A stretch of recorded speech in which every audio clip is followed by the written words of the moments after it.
Hi, I'm Michael Lee Firkins, and you're listening to the Guitar Mania channel.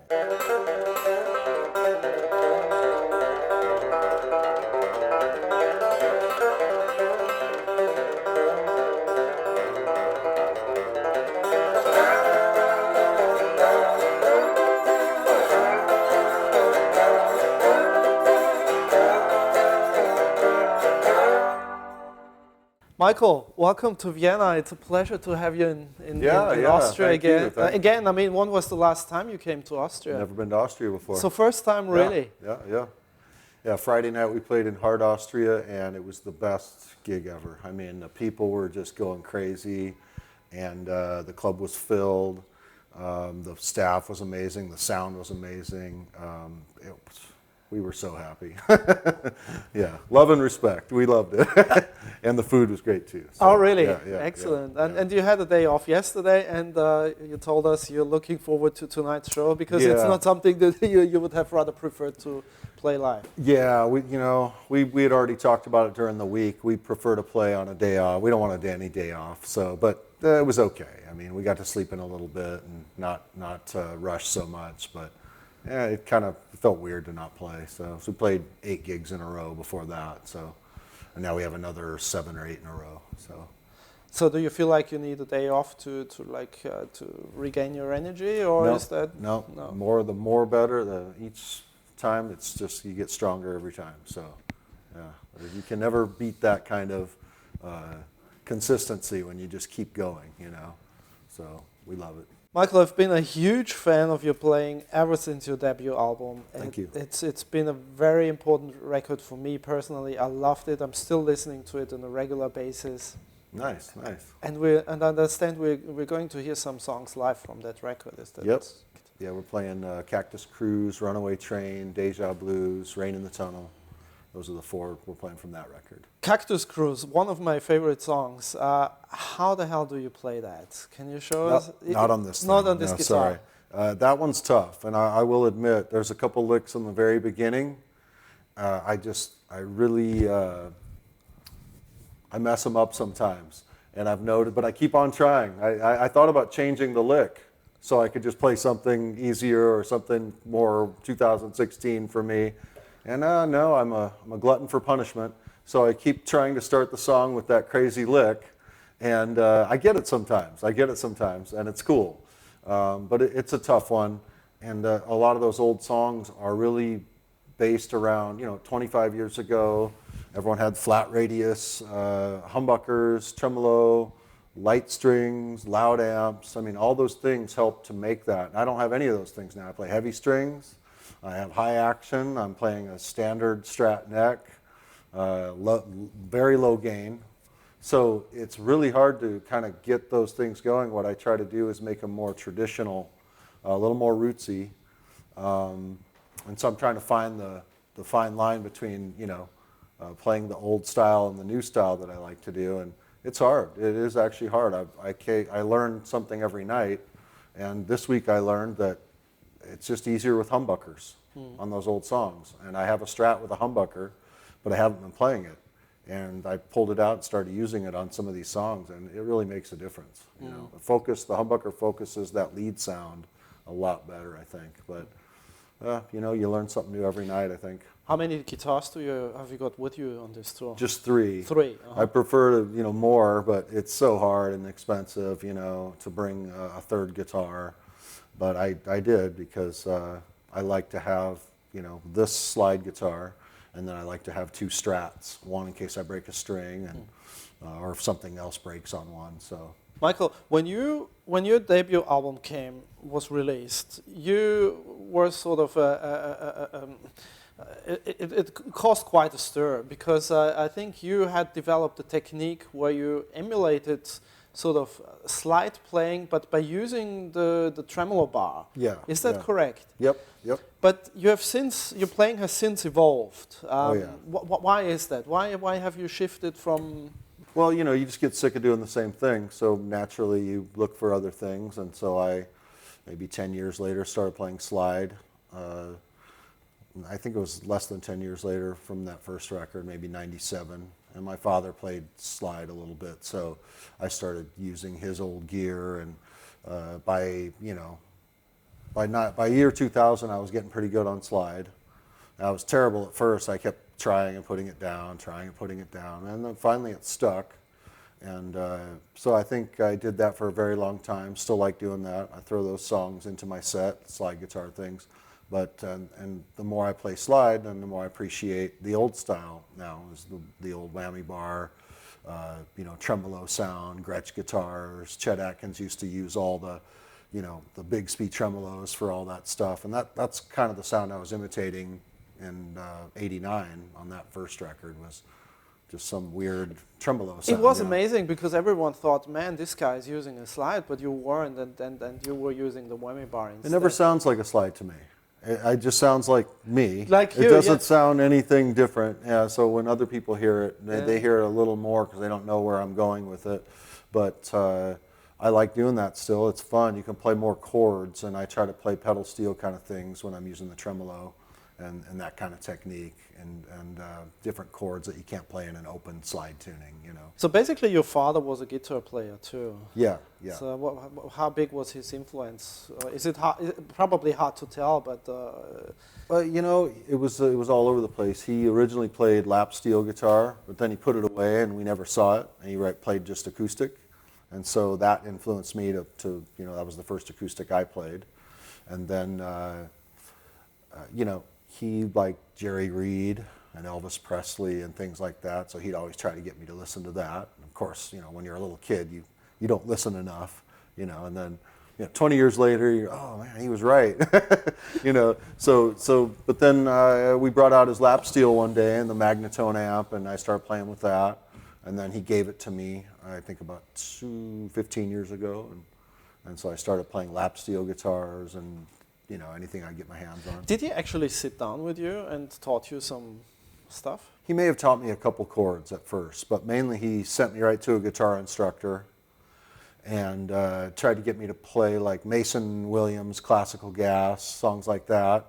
And when I was 8 years old, I just went to the guitar teacher and did what they said. I tried to read music, very basic.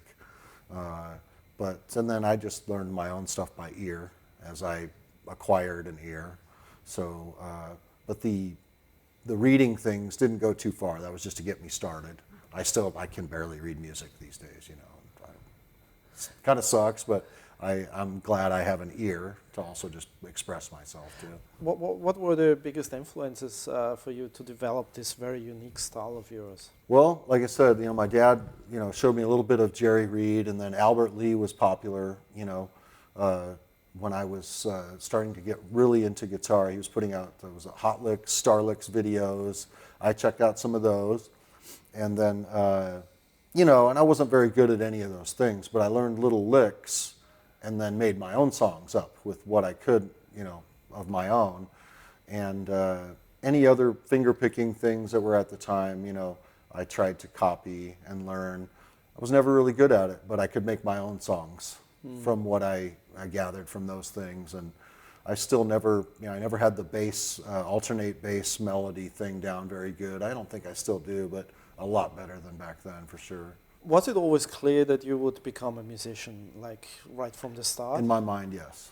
Yeah, the first, I was 8 years old when I started playing. I was very dedicated, and that's what I was going to do. When did you start making money with your music? Probably when I taught guitar. When I became a teacher when I was about 20 years old, I think. 19 or 20, I started teaching. How old were you when your debut album was released? I was 23. 23. Yeah. And your record was released on Mike Varney's Shrapnel Records, is that correct? Yeah. So would it be correct that he discovered you? Yeah, I mean, as far as the recording world, and I think there's different phases of your life, and just because you put out a record, that's not your only moment. But that was an important moment because, when you're a kid, you want to write your own things and you want to organize your thoughts and ideas and somehow make a statement. And I was definitely serious about that. And When I did all that with Shrapnel, he produced the record, and he definitely helped me do that for sure. And I thought it was, he would see the unique things that I would do, and he would say, do more of that. Just He so encouraged you to develop your yeah, own. yeah, and artists kind of don't really know sometimes. Like I said, it all sounds the same to me. Is it true that Yeah. that they ask you to slow down your compositions when you for the recording? That No. no, that's No. the urban legend. No. It was probably the opposite. They'd say, "Hey, we need a slow blues song. We need a fast country song." They'd give me descriptions like that, and I would go and write some stuff and come back. Your last record was Yep, wasn't it? Yeah. Yep. Yep. That was released. Yep. That was released 2013. Yes. Okay. Yes, yes. Great record. Thank you. Thank you. Great record. You understand you will also be playing songs from that record tonight? Yeah, we played like 2, I think, from that record. Yeah. I think critics loved the record, and it was highly appreciated. Are you already writing new stuff? Yeah, I mean, that record took so long. I probably wrote 100 songs while I was recording that record. So that's the one thing when you're really into the deep recording of a record, you're kind of crossing that line, I think, from making a little bit of improvements in your playing and your writing and everything. And that's when I come up with all my new ideas, is when I'm in the middle of a recording. So it's kind of cool, though, and when you have your own studio, you can just stop and write a song take a break and write a song. And so I do a lot of that, and probably the past, I'd say 7 or 8 years, I've got a lot of new material, and in all the different categories. So I'm just trying to find the best way to either make a record or make an EP or just release a single. There's so many ways to do it now. So what's your approach to songwriting? I mean, does it work like you have a riff and then it develops from there, or? As far as just pop music with vocals and lyrics, most of it comes in 5 minutes, the whole thing. The whole thing, In really? one take, here it is, lyrics and all. Wow. Here it is. So you have to have your recorder on, because you won't even remember it the next day. You won't even remember you did it, let alone what it was, So sometimes I'll write one of my best songs, and I'll wake up in the morning, I'll forget I even did it. And I'll be halfway through the afternoon, I'll go, oh wait, I wrote a really great song last night. And luckily I record everything on my iPhone. So if it wasn't for that, I wouldn't remember anything about them. Wow, that's an interesting approach. Not one single thing. I mean, like with lyrics and all.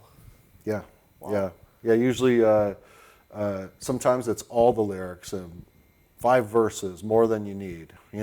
Sometimes it's a vague verse, but then you've got the B section and chorus part is just But either way, the magic of the song is all on that first take, and it's right there if you grab your phone quick enough, and you've got it. And so I was never like that until about 6, 7 years ago. I never had songs coming to me. It was always a struggle to find 10 songs for a record. I always had 9. So why do you think that has changed 6, 7 years ago? I don't know. I think I had a studio that was very private. It was kind of in this industrial place, and it was extremely private, so I knew I could always just go in there and hibernate away. And I think that helped a little bit. I think people that don't have a place like that, they're always self-conscious, singing out loud or something, and that's not good if you're trying to write a song, So that definitely helped, but I think I just trained my brain to do that, to just kind of, I think for maybe 20 years I said I don't want to play anything that's preconceived, practiced, I just want it to be straight from the air the minute I pick up the guitar.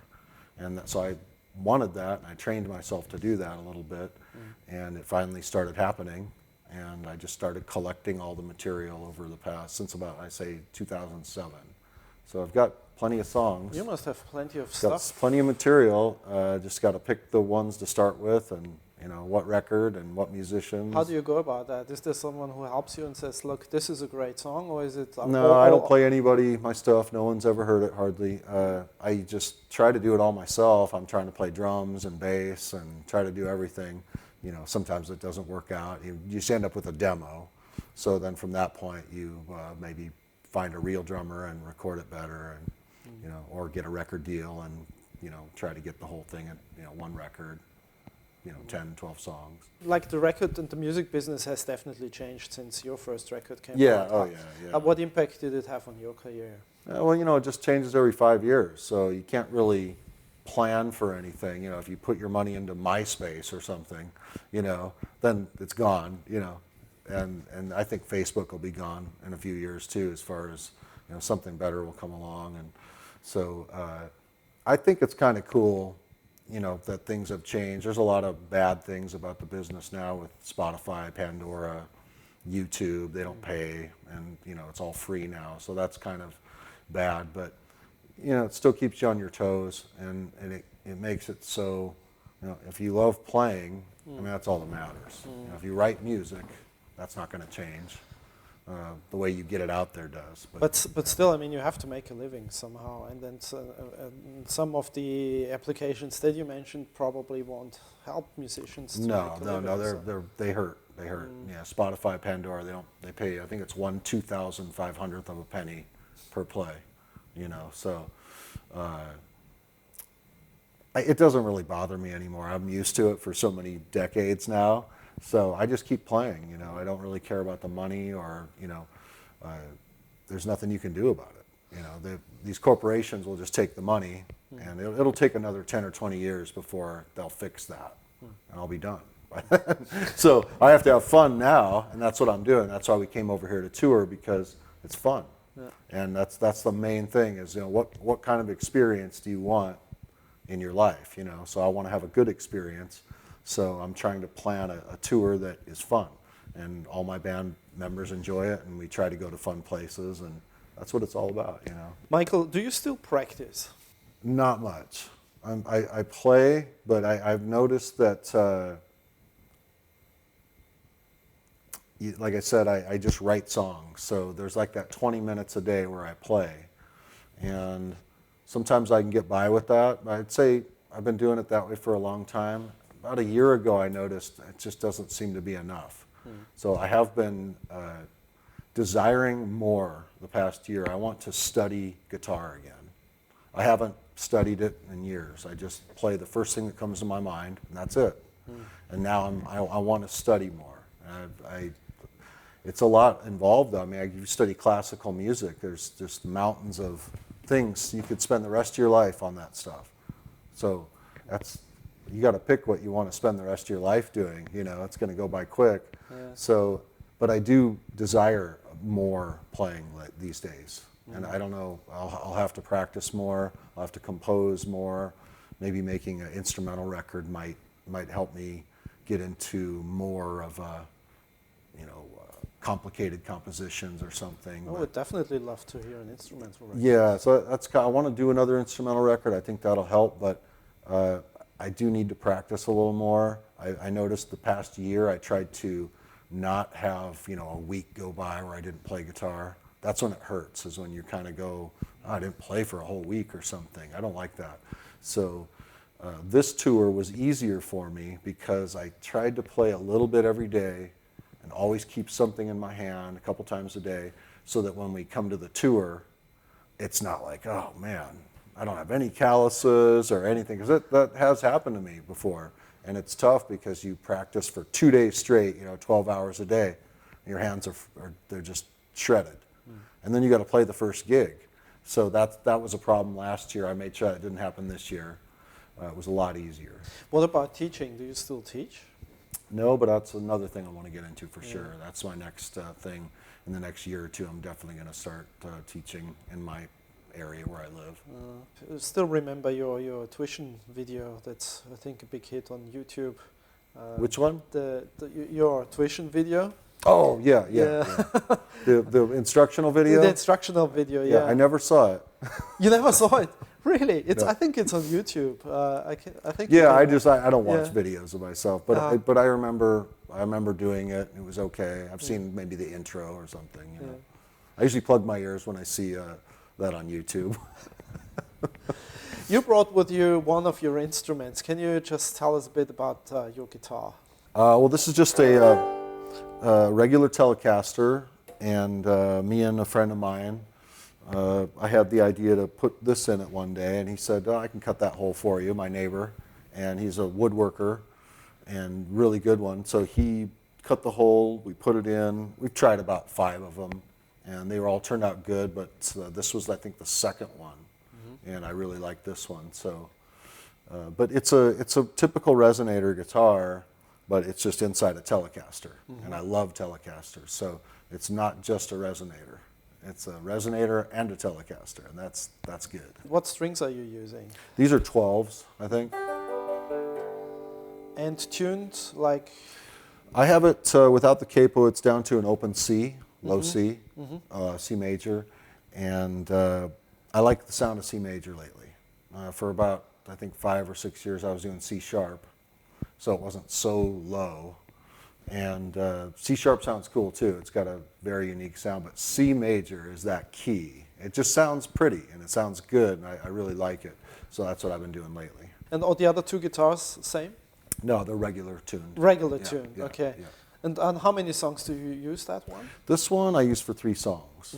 So on this tour we're doing When the Levee Breaks, Led Zeppelin. We're doing one of my originals from my record, and then we do Voodoo Child.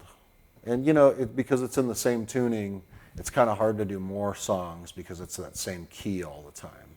So I don't like to just have that same sound too much. If I had another one of these, or if I was brave enough to put the capo on in the middle of a show, which is not fun, you know, you have to retune, and it kind of brings the show down if there's a big pause. So, but the reason I put it on here was just because for the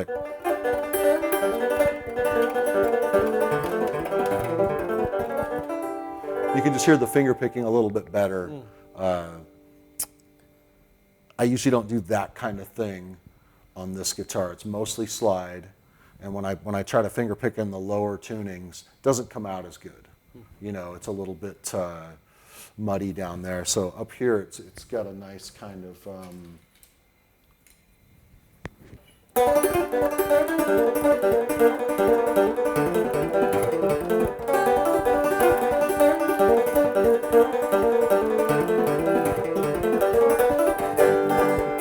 so you can hear the finger picking a little more acoustically for the video, I think, on here. One can tell, I mean, there's a very strong country component in your playing, but you're also sort of a rock guy, and then Love all the rock, a blues man too. Is there anyone that you're listening, a current artist that you're listening to at the moment that you like? Like a new artist? New artist?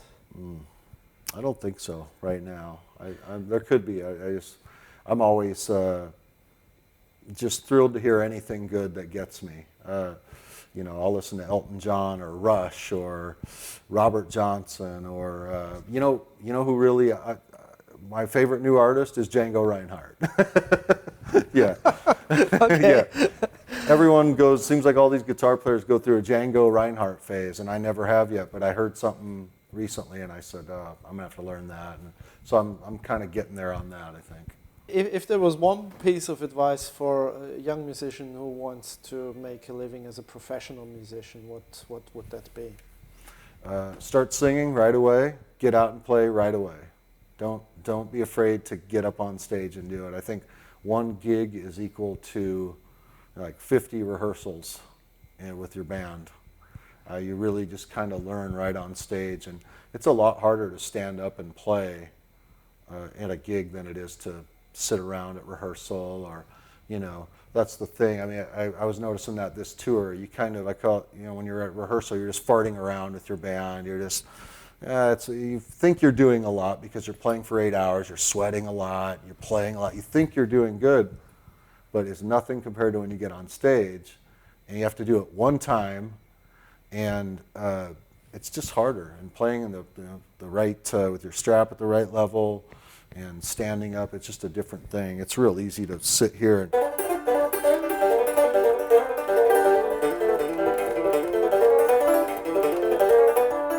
then, you know, you can just play anything sitting down. It's just so much harder live. And I noticed that the first gig, the audience is watching, and you really start playing, because what I noticed is you don't work on solos in rehearsal. You work on drums, bass, song, vocals, sounds. The solos are last. You don't even get to work on those. So you don't start working on the solos till the first gig, right on stage.